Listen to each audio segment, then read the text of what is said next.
G'day. I had a question sent in from California from a lady called Sabine, and thank you so much for prompting this video with your question. How do you stop a horse bucking with one rein? The short answer is you can't. But it begs another question. How do you stop a horse bucking when you're riding in a bridle and you got two reins? Short answer is you can't.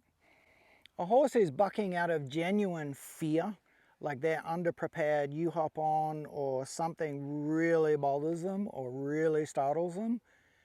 If they're genuinely having a terrified moment, you are not going to stop them bucking regardless of what headgear's on them. I've seen plenty of guys, long rein, put them in a bridle, they do lots of that on the ground, but they hop on and there's other things they haven't done, and then the horse gets a fright. They can't stop them bucking. It's a big show.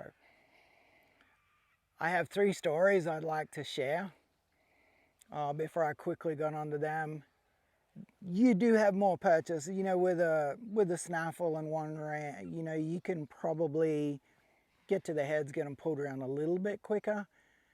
Again, I think if you got a horse who's really scared, it ain't gonna happen.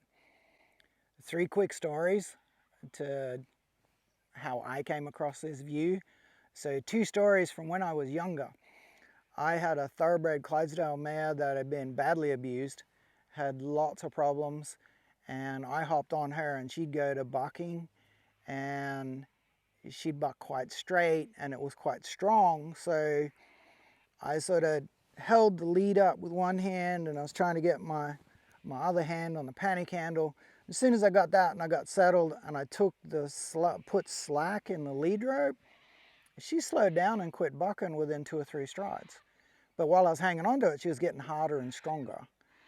So I interpreted that like she was scared of me being on her, like genuinely had a problem. And then she got attacked in the head. When she wasn't getting attacked on the head and I just passengered again, she kind of petered out. And 2 or 3 jumps later, she'd petered out enough that I could actually take hold of the lead and pull her around. All good. Another story from my youth. I'm riding underprepared horses, doing a terrible job. Although it wasn't a terrible job. Both these horses turned out just fine, but we had our moments. I had a mare, I was in a laneway, and she spooked. She got a real big scare from something behind her, and she took off. And she bolted. And I took hold of the halter, and she leant into it, got harder and faster, and seemed to get more bothered. So I kind of had to be brave, give her some slack. I sat there for about, it wouldn't have been any more than 50 meters. And the horse kind of, you could feel the sting out of the escape was gone. It was like, okay, he's not attacking me. Nothing's now attacking my head. Whatever it was is a long way behind. And she started to think, and again, I could bend around and get her stopped. Third story I want to share is, I haven't got to watch a lot of guys start horses, but I watched a video of a guy starting a horse. The horse was underprepared. They were having lots of problems, lots of battles. He was getting on and off, bending her around, kicking her. Did get to kicking and punching as well. So anyway, this mare just kind of locked down and froze up. And she eventually moved and she did exactly what I predicted. She took about 2 steps. Big warm blood mare. Again, no chance of stopping her. This guy was a big guy too. Anyway, she just yanked her head down and around, pulled that lead rope out of his hand, stuck it between her legs, speared him into the ground. That was the end of the story. You're underprepared. It doesn't matter how strong you are, how bent around you've got them.